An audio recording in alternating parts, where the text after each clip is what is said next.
Boa noite, o meu nome é Rose Prado e a partir de agora eu vou fazer a minha audiodescrição.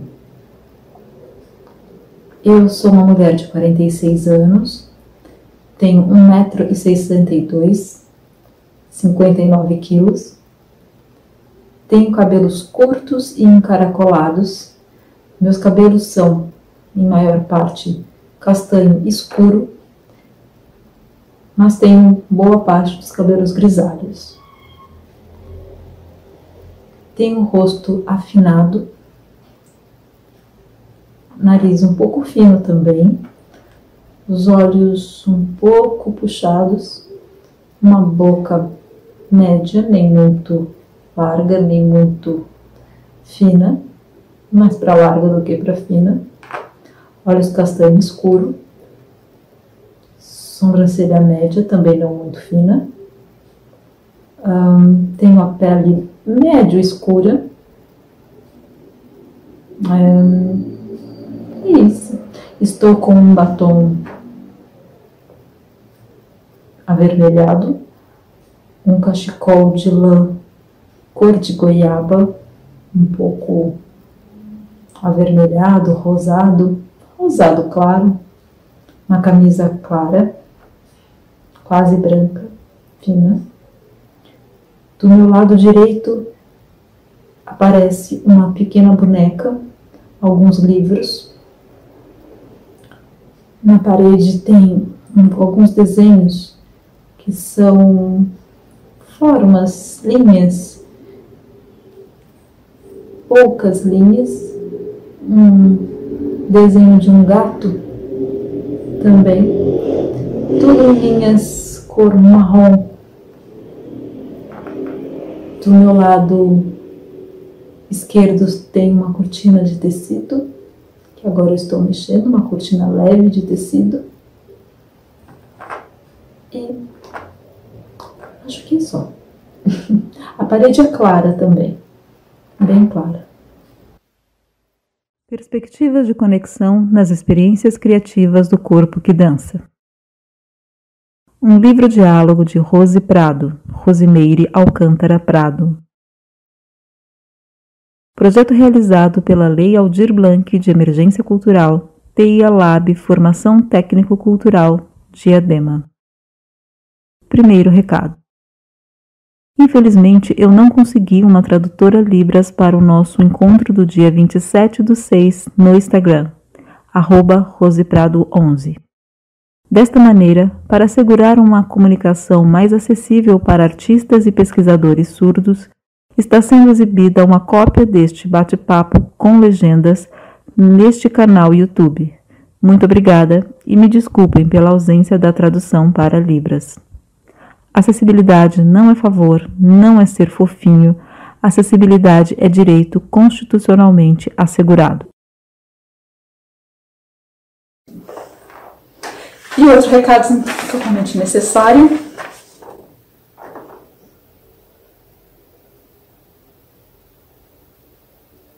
Fora genocida.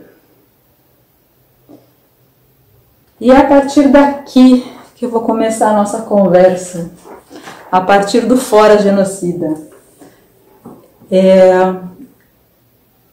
Claro, fora genocida, fora Bolsonaro genocida, fora política genocida e fora pensamento genocida, fora os amoladores de facas. Essa semana eu tive o grande privilégio, vamos dizer assim, uma grande alegria, não sei se privilégio, mas a grande alegria de conhecer um texto que, com certeza, se eu tivesse conhecido antes de iniciar a escrita desse livro, durante o processo da escrita, da pesquisa de mestrado que originou o livro, certamente ele faria parte da bibliografia, que é um livro do Luiz Antônio Batista, Luiz Antônio dos Santos Batista. Ele é professor da pós-graduação em Psicologia da Federal Fluminense. E eu conheci a partir do professor Jorge Leite Júnior nas aulas da pós-graduação em Sociologia, da qual eu sou ainda aluna especial, é uma disciplina sobre monstrificação, sobre a monstrificação do outro. E nesse texto, que eu falo que com certeza ele faria parte, mas depois, primeiro eu pensei isso, né, que com certeza ele faria parte, depois eu pensei, mas eu não estou propondo uma escrita diálogo, se eu estou propondo uma escrita diálogo, eu não preciso me preocupar que ela esteja fechada, conclusa, inteira, né? Está aberta, eu ainda posso, e é por isso que a gente está aqui nesse bate-papo, justamente porque é uma escrita que está aberta para outras observações, para outros compartilhamentos. E nesse texto sobre os amoladores de facas, o Luiz Antônio fala sobre não só aquele que mata, aquele que comete violências de todas as espécies, mas aquele que amola as facas, do pensamento que amola as facas e que às vezes é tão imperceptível, a gente muitas vezes amola as facas quando a gente faz uma brincadeirinha sobre as relações que envolvem o racismo, as relações que envolvem a homofobia, o invalidar a experiência do outro é um tipo de epistemicídio e isso vai amolando as facas. Isso é um modo de ir despotencializando o outro, menosprezando o outro, diminuindo o outro e colocando o outro numa situação de vulnerabilidade. Então, quando eu falo esse livro, ele é uma tentativa também de diminuir, pelo menos, os amoladores de facas. Os momentos que nós amolamos as facas, onde a gente vai deixando incubado lá um pensamento para que ele depois se desenvolva e se transforme em algo que comete a violência efetiva. Outro dia eu ouvi uma pessoa dizendo assim, queria que o Bolsonaro morresse mesmo de Covid, que ele se contaminasse e morresse de Covid. E aí esse é mais uma vez, como a gente ficou no período da ditadura, que muita coisa não foi esclarecida, ficou lá, incubadinha. Então que a gente não deixe mais coisinhas incubadinhas, porque boa parte dos torturadores, daqueles que eram os principais agentes da violência, morreram sem julgamento, e essa história a gente colocou uma pedra em cima e continuou a história como se... eu estou falando de uma maneira geral, eu não estou falando peculiarmente, particularmente, falar, não, em tal lugar aconteceu... De um modo geral, o não julgamento, a não esclarecimento, a não justiça é um modo de incubar, um modo de deixar esse pensamento, ainda sementinha lá na incubadora da história para germinar em pequenas ações. Então, que a gente tenha um momento de não incubar essas pequenas ações. Bem, entrando... efetivamente no assunto do livro, que ele vai aparecer espelhado aqui.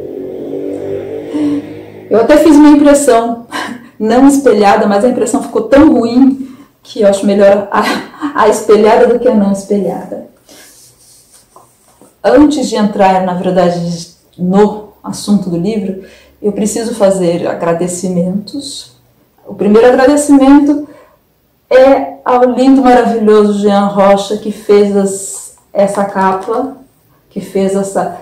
na verdade, ele me mandou uma anotação de um antigo caderno que ele tinha, que é esse fundo, onde atrás tem o pé, esse pé é o pé dele. E aí ele tinha feito essa ilustração na época da minha dissertação, e eu juntei as duas informações e falei, posso, Jean? Ele falou, pode, e aí ficou. E eu amo essa flor porque ela tem um significado muito importante, tanto por este pé que sai dessa flor, que calhou de ser amarelo, que é a cor da luta anti-suicídio, Então, meu primeiro agradecimento vai a ele. E, junto com o Jean, quem fez também as demais ilustrações, é o lindíssimo meu anjinho questionador, Serafim do Mundo, que também, a gente também fez parte do mesmo processo de ensino-aprendizagem. Eu custo dizer um pouco que ele foi meu aluno, porque ele não foi meu aluno, ele foi aluno, né? Ele foi artista-aprendiz do processo do qual eu também participei. Então tem algumas ilustrações que são dele também, lindas, maravilhosas, feitas com muito carinho, que eu recebi com muito carinho.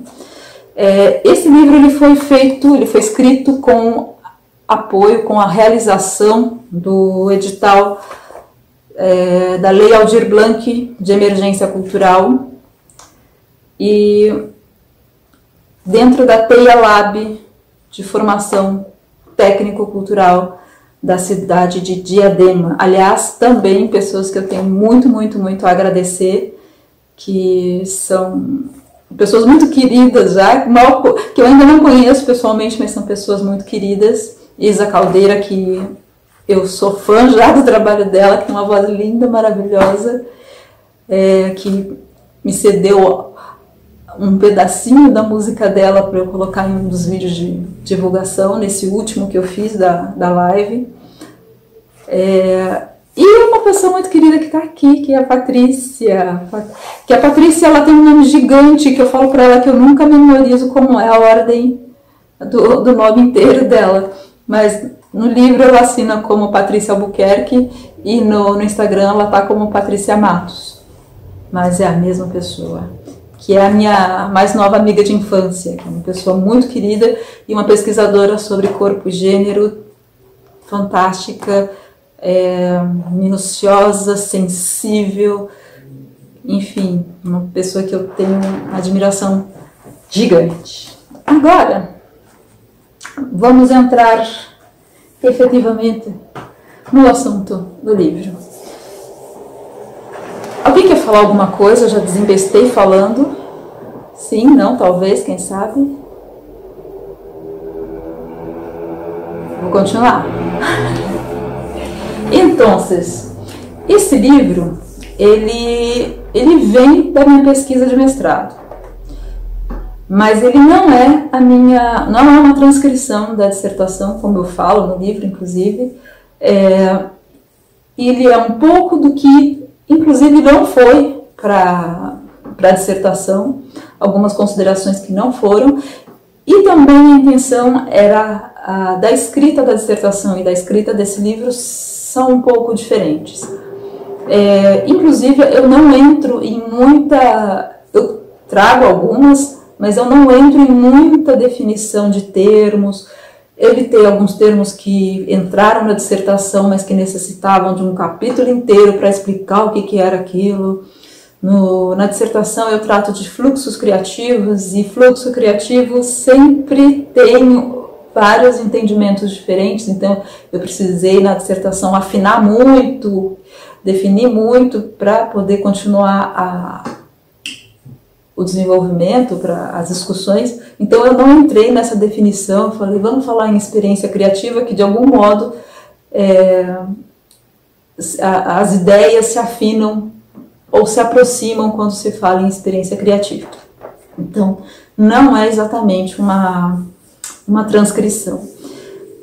E na dissertação eu já falo em perspectivas de conexão. Mas o que gerou essa ideia, o que começou, quando eu comecei o mestrado, eu entrei com uma pesquisa e saí com outra. Eu entrei com uma pesquisa onde eu estava discutindo uma questão que era muito mais ligada à estética, ao trabalho da criação de espetáculo.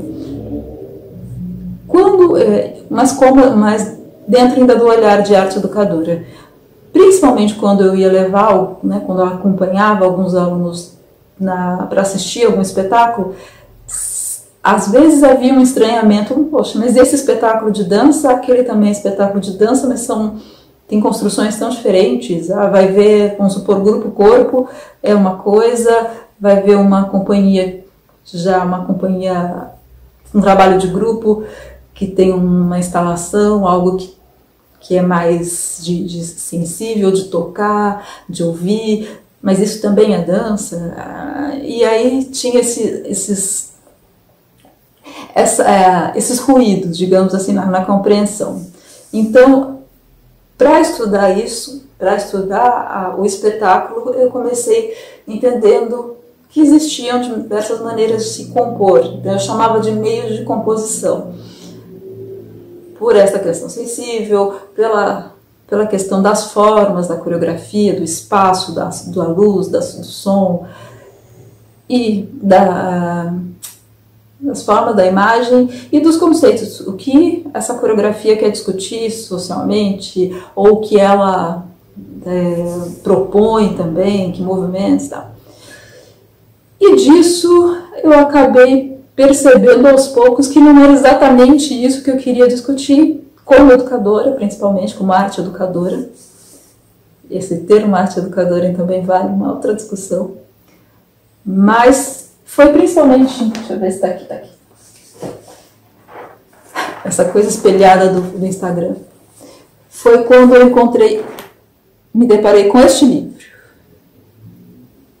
Que eu entendi o que eu estava fazendo e entendi o que é que realmente me interessava. Esse livro chama Solidão, a Natureza Humana e a Necessidade de Vínculo Social. É um livro do John Cacioppo, é um neurocientista social. Ele mescla um pouco o que a gente entende como sociologia, como estudo das ciências sociais, à neurociência, que é realmente o campo dele. E nesse livro ele fala sobre o nosso processo evolutivo, bem resumidamente, sobre o nosso processo evolutivo, o quanto nós evoluímos para estar em conexão, estarmos juntos. E o quanto isso, a falta dessa conexão, geneticamente, era percebida pelo corpo como um presságio de morte, um indicativo de morte, de perigo, de alguma coisa que não está bem. Bem resumidamente mesmo. E o quanto, e ele fala sobre autopreservação, daquele que também perde tanto a conexão que quando ele está entre outras pessoas, ele precisa se preservar porque ele percebe tudo como ameaça. E ele trata de conexão não como de vínculo, foi traduzido como vínculo, mas na versão em inglês, que é a versão que eu conheci primeiro, que em inglês estava connection. E ele, inclusive, diferencia vínculo de conexão. Foi uma tradução um pouco torta essa. Mas, enfim. E aí, quando ele fala sobre conexão, ele não está falando sobre simplesmente estar do lado do outro, e muito menos sobre qualquer tipo de vínculo. Quando ele fala, por exemplo, dos vínculos utilitários, quando alguém é percebido como simplesmente alguma coisa útil. Isso não é uma conexão social para o Cacioppo e não é disso que eu estou tratando também. Um exemplo, nós temos diversos, no ambiente corporativo principalmente, tem aquele que vai imprimir as coisas, tem aquele que faz o relatório, tem aquele que faz a planilha X e ele é útil para mim e tal. Isso é bem nítido no ambiente corporativo. Mas quando isso começa a não ser simplesmente do ambiente corporativo, quando os vínculos sociais passam a ser simplesmente utilitários, e aí é o problema, porque esse tipo de vínculo ele não se configura como conexão social. E assim, mesmo assim, o corpo geneticamente ele também não compreende como estar num estado de conexão. Ele se entende como estado de solidão. Então, mesmo que eu esteja sozinha, e aí foi um segundo encontro, que foi um encontro com a Hannah Arendt, um texto da Hannah Arendt, uma releitura, na verdade, um texto que eu já tinha lido, mas que eu li num curso de extensão durante esse processo, que é o Origens do Totalitarismo, onde fala sobre a conexão social, ele não usa exatamente, ela fala de solitude e solidão. Solitude, eu estou aqui em casa, supondo que eu estivesse sem nenhuma outra pessoa em casa, fisicamente, mas as minhas ações, os meus modos de agir, a minha memória, ela continua estando em conexão com outras pessoas. Eu olho essa imagem aqui, eu lembro do Jean, abro a primeira página aqui, lembro da Patrícia, lembro quando a gente estava almoçando, não sei aonde, lembro a roupa que eu visto, eu vou lembrar que isso aqui é a minha irmã, que me deu essa camisa. Então, a gente não perde esses vínculos, essas conexões. E como que acontece a perda dessas conexões?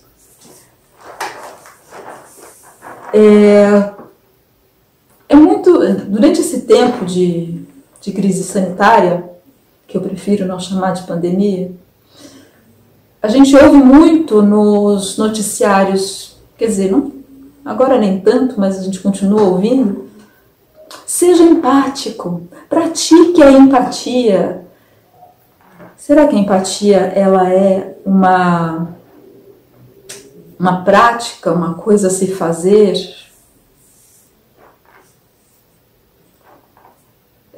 No livro eu faço uma comparação com um salto, porque ela é uma habilidade, ela não é uma coisa a se fazer, uma prática.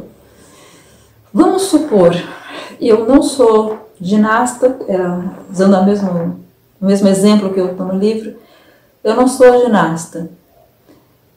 Alguém chega para mim e fala assim, faz um duplo twist carpado. Por mais vontade que eu tenha, eu não desenvolvi habilidades para isso. Eu não vou conseguir dar um duplo twist carpado. Mas vamos supor que eu seja uma ginasta maravilhosa, sou a própria Daiane dos Santos. E alguém me leva para um lugar, um solo, aquelas pedras de beira de praia, assim, toda disforme, e fala aí, faz um duplo twist carpado. Provavelmente também não vai ser possível fazer. Então, existe uma necessidade tanto do ambiente quanto das habilidades previamente desenvolvidas, da percepção, as outras conexões, para que esse duplo twist carpado aconteça.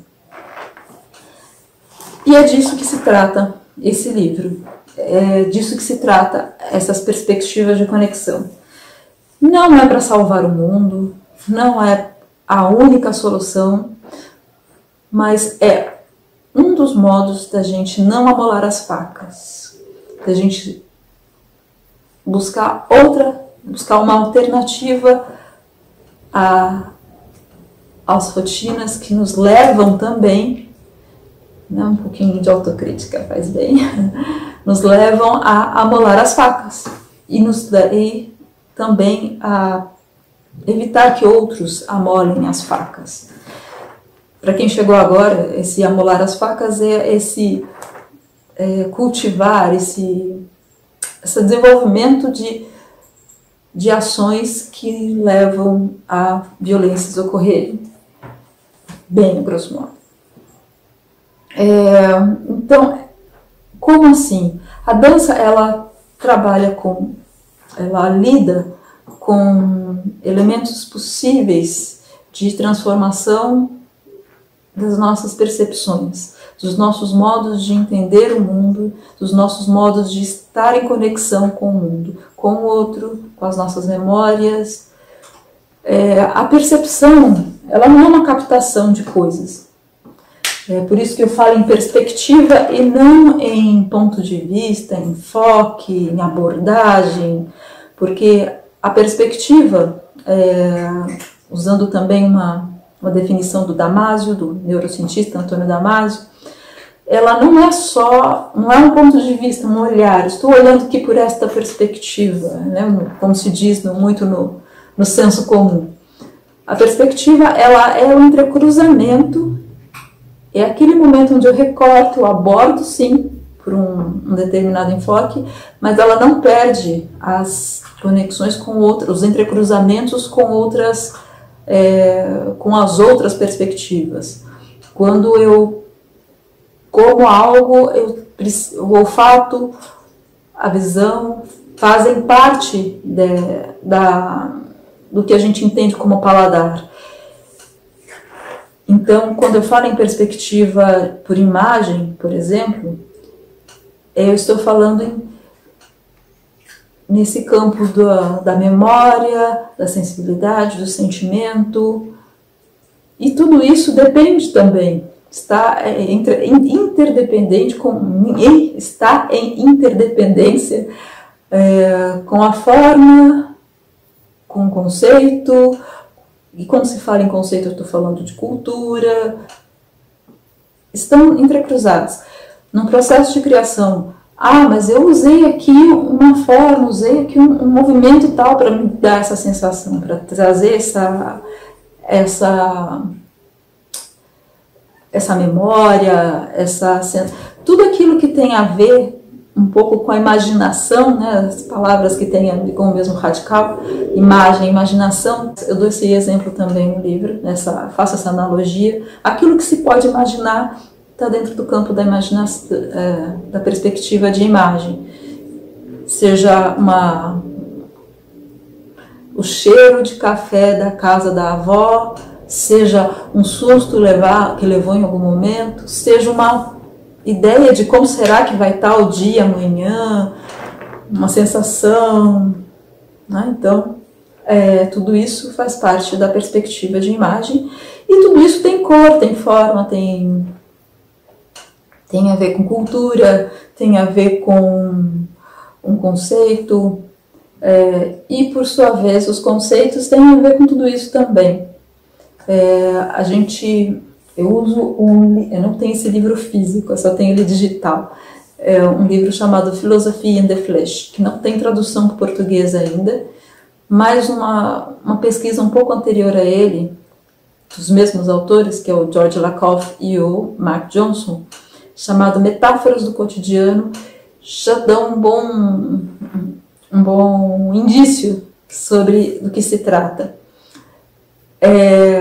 Esse livro, esse Philosophy in the Flesh, fala sobre o modo como nós produzimos conceitos, nós categorizamos, nós compreendemos o mundo a partir da nossa experiência sensório-motora. Então, quando a gente está conceituando, a gente está fazendo isso a partir das nossas experiências sensório-motoras, do nosso movimento, do nosso modo de tocar, de movimentar. É inclusive muito difícil a gente pensar em uma fala muito extensa que não use nenhum tipo de metáfora de movimento. Quando a gente mora em apartamento, coisas que se apartam, que se separam. Hoje eu corri o dia inteiro. Não, eu não corri o dia inteiro, infelizmente eu não corri. Eu fiz muitas coisas. Hoje eu corri com a escrita. Não, eu não peguei o livro e saí correndo com ele. Né? Uma coisa meio mundo de Bob pensar que a gente realizaria todas as coisas que a gente diz como metáfora. E a solidão devora. Não, a solidão não é um bicho que nos devora. Então, e isso, pensando agora, voltando lá no começo da conversa, dos amoladores de facas e dos não amoladores de facas, quando a gente tem a possibilidade de experienciar, de experimentar, né, alternativas diferentes de movimento, a gente também está desenvolvendo diferentes habilidades de conceituar, de perceber, de produzir pensamento crítico sobre o mundo. E a dança?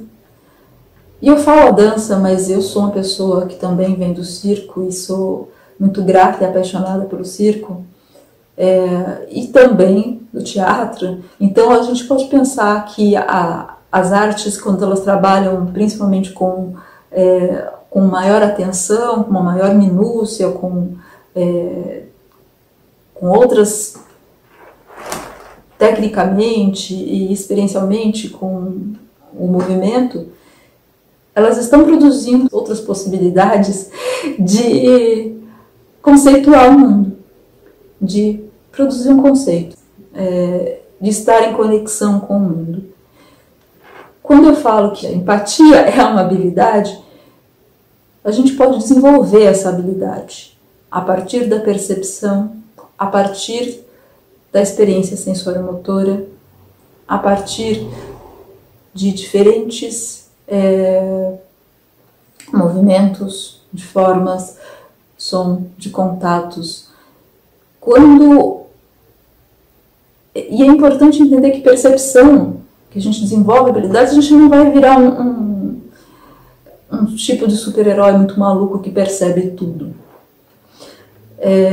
A percepção, ela é escolha, ela é uma ação de decisão. Isso está no livro do Alain Berthoz, que é o Leçons de Mouvement, o sentido do movimento. A percepção, ela é uma ação de decisão. E um exemplo muito simples, quando uma mãe, né, uma puerpérie, que está em um puerpério, acabou de ter neném, se ela estiver em um lugar, ela vai ouvir todos os nenéns possíveis num raio, todos os nenéns chorando da região, ela vai ouvir. A percepção, ela escolhe, na ação de decisão, ela escolhe o que perceber de acordo com a ação prevista, e essa ação prevista, na maioria das vezes, tem a ver com a sobrevivência. A sobrevivência não é só não morrer exatamente. Pode ser a sobrevivência do outro e pode ser aquilo que escalonamente, né, de um modo gradual, faz parte do viver bem, que vai levar essa questão da sobrevivência. Então, a percepção, ela também está em treinamento. E ela pode se dilatar a partir de práticas artísticas. E a gente precisa que ela se dilate, a gente precisa que ela se expanda para não morrer, para não matar amolando as facas, ou mesmo empunhando as facas, e para não morrer, para que a gente não caia em depressão, não se adentre em situações de risco. Um outro fator que mudou também o caminho da minha pesquisa, que começou com uma pesquisa estética, e a partir desse livro do Cacioppo mudou para uma questão de falar dessas conexões sociais, a importância dessas conexões sociais. Aliás, um outro fator que mudou não, mas durante a pesquisa eu me deparei com um dado que eu fiquei em choque, fiquei realmente, ainda me dói lembrar dele, aliás vai doer para sempre, que é o número de suicídios no Brasil. Na época ainda não tinha a estatística de 2017, no livro eu já ponho a de 2017, eu tinha de 2016, que era de 11.422 suicídios por ano, com uma alta de cerca de 7% ao ano. E no livro eu também encontrei a estatística de crimes de ódio. Então não é possível que essas pessoas estejam se sentindo. É possível imaginar muitas razões para que isso aconteça, tanto os suicídios quanto os crimes de ódio. Mas pouco provável que essas pessoas estivessem se sentindo em conexão, estivessem se sentindo em vínculo afetivo, social, cultural com o outro. Então, é isso. Então é essa necessidade. Como eu disse, a dança não vai salvar o mundo. Porque não tem nenhuma ação que seja o Shazam, que vai resolver tudo nesse mundo, e pronto, e vamos todos dar as mãos e correr num campo florido ouvindo Carpenters. Mas existem pequenas ações, micropolíticas, que a gente pode realizar para morrer menos e para não matar. E uma delas é a partir das artes, uma delas é a partir da dança. E isso eu tive o contato com isso, eu tive a sensação da potência disso a partir do meu trabalho como arte educadora, de coisas que eu vi acontecendo, de transformações que eu vi acontecendo, de possibilidades que eu vi se abrindo. Quando a gente fala em possibilidade, puxando uma outra bibliografia que fez parte da escrita desse livro, e que fez parte de uma maneira muito de pano de fundo, eu acho que não tem nenhuma citação, nem mesmo na dissertação eu tenho certeza que não tem nenhuma citação, e no livro eu acredito que não, que é o que é contemporâneo do Giorgio Agamben. Tem uma citação que algumas pesquisadoras têm certa versão, que é sobre os escuros, que fala sobre a produção dos escuros. Como assim? Eu vou falar de como eu falo no livro, que eu uso a expressão lacuna. A lacuna, ela não é um buraco, uma falha, uma coisa para se achar, mas sim uma coisa para se produzir, uma ruptura. Quando, socialmente, muitas vezes a gente ouve alguém falando assim, isso daí é normal, sempre teve isso, não sei por que essa frescura agora. Bem, nós estamos numa sociedade profundamente desigual. Então, não são as coisas anormais, as coisas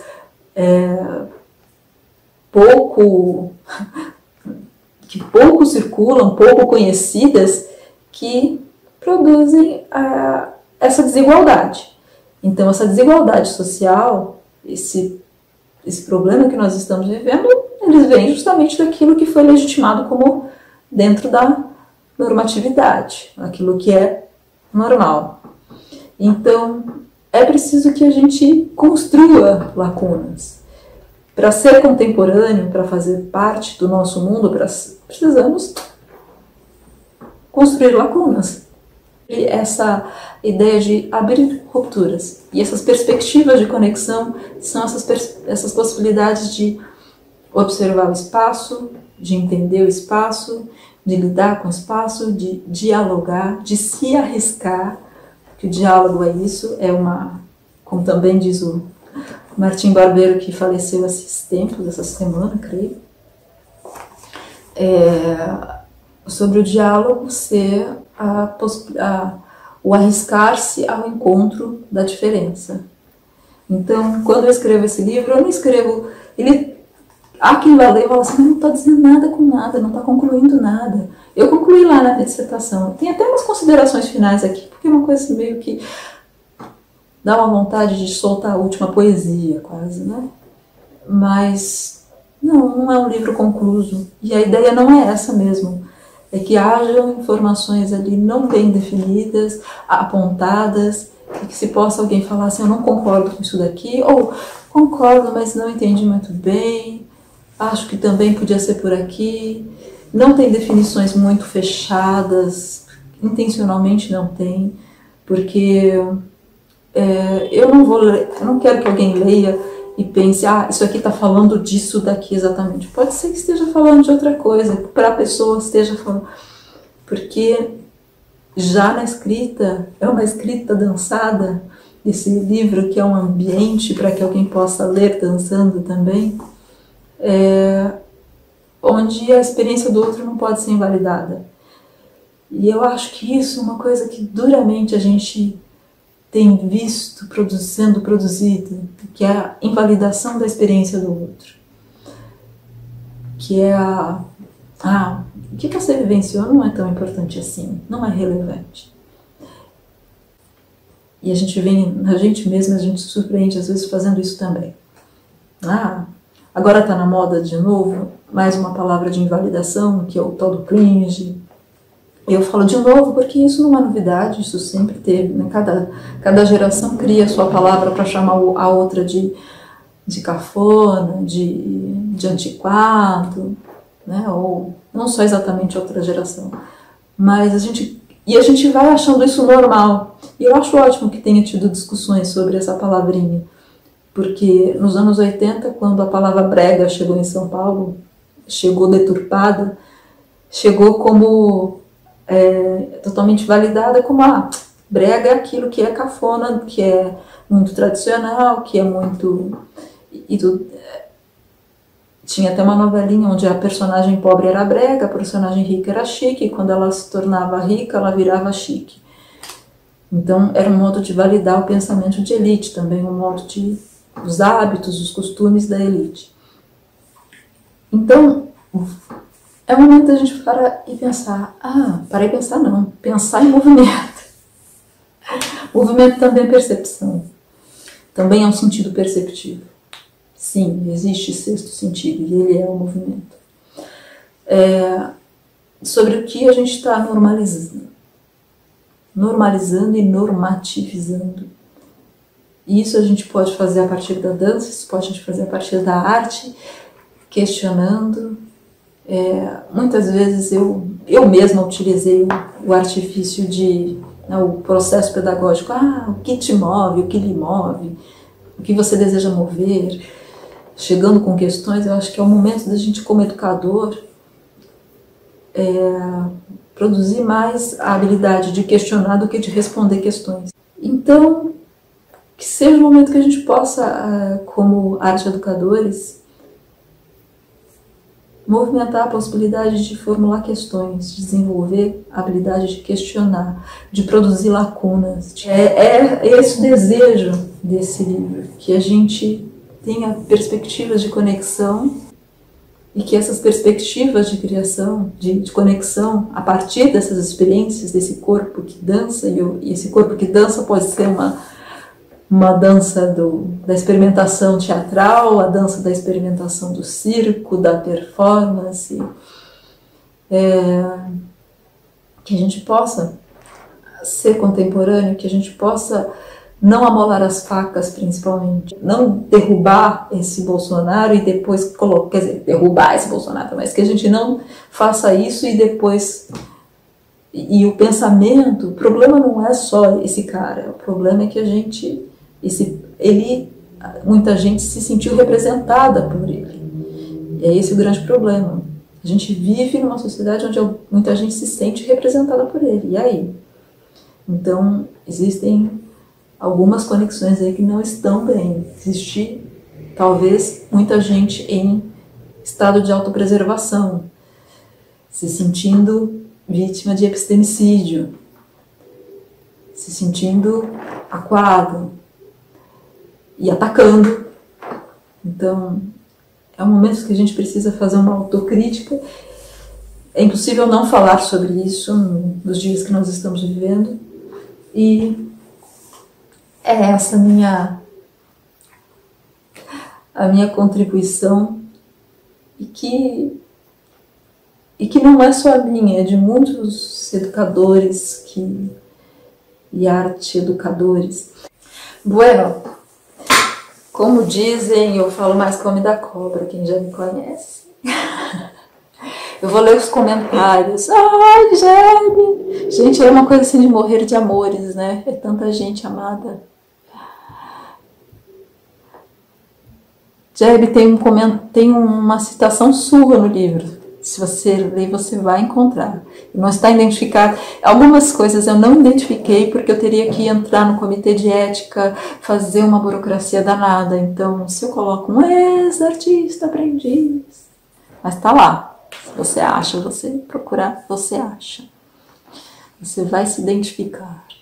A arte me trouxe a possibilidade de vida, de entender quem eu sou e quem vem antes de mim.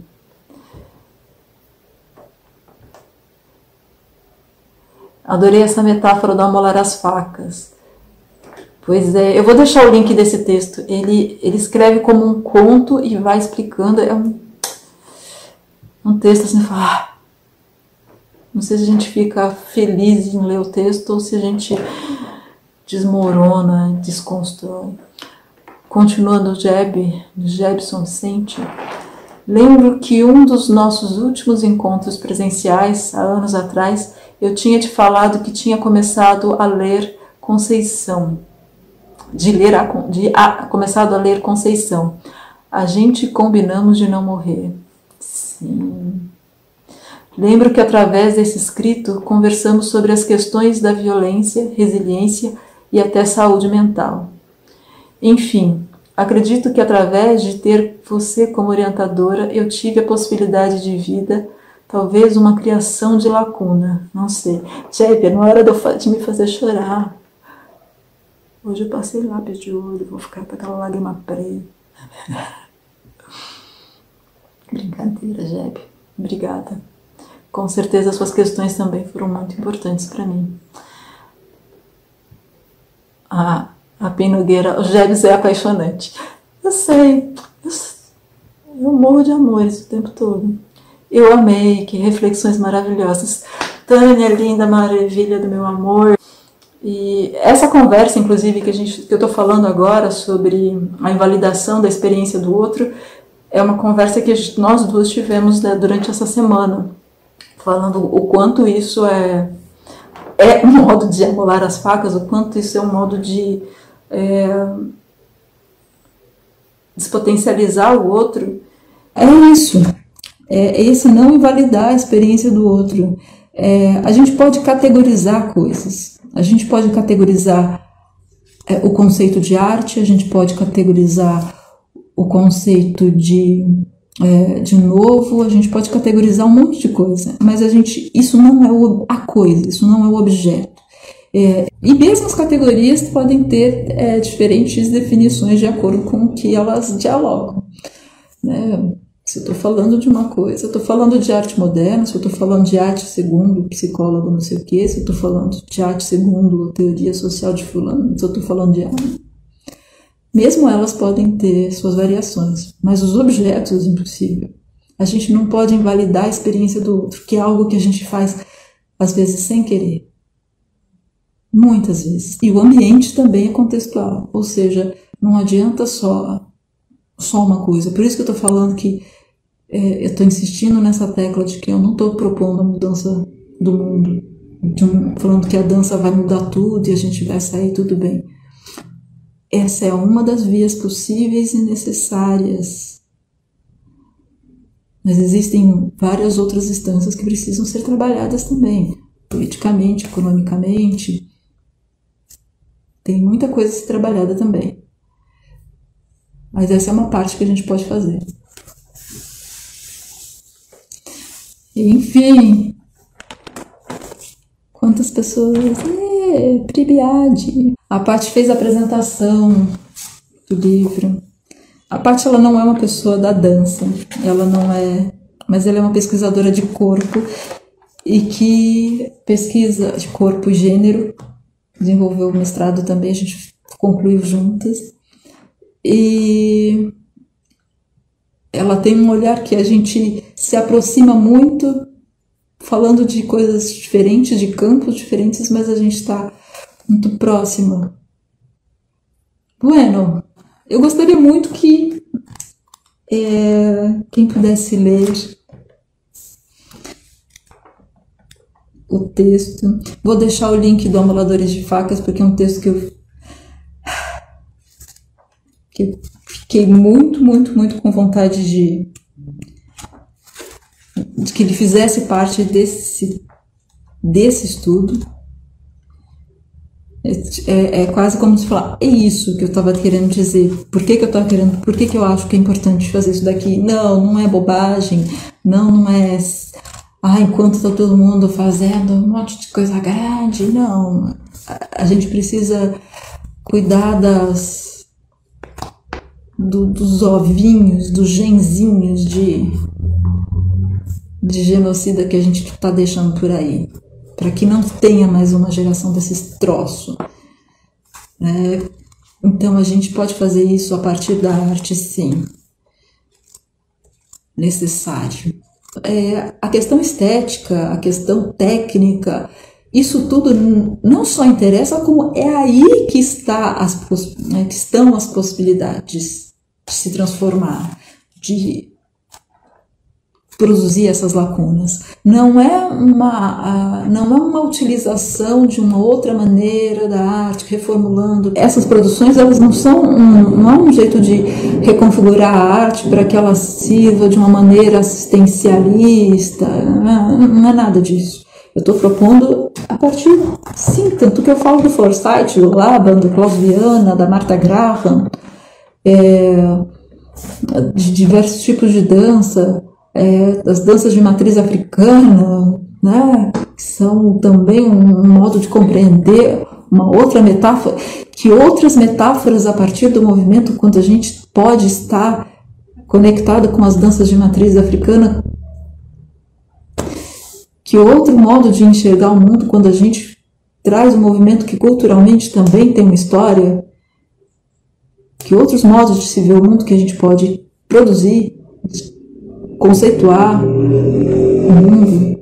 Então, eu estou falando sim de técnica, estou falando sim de trabalho artístico, estético. Uma vez eu estava conversando com a Pim sobre isso, quando fala assim, eu vou fazer é um experimento, uma experiência de criação, e aí se a gente coloca a luz, se a gente o figurino, não sei o que, todo mundo fala, mas isso é espetáculo. Mas esses não são elementos das artes.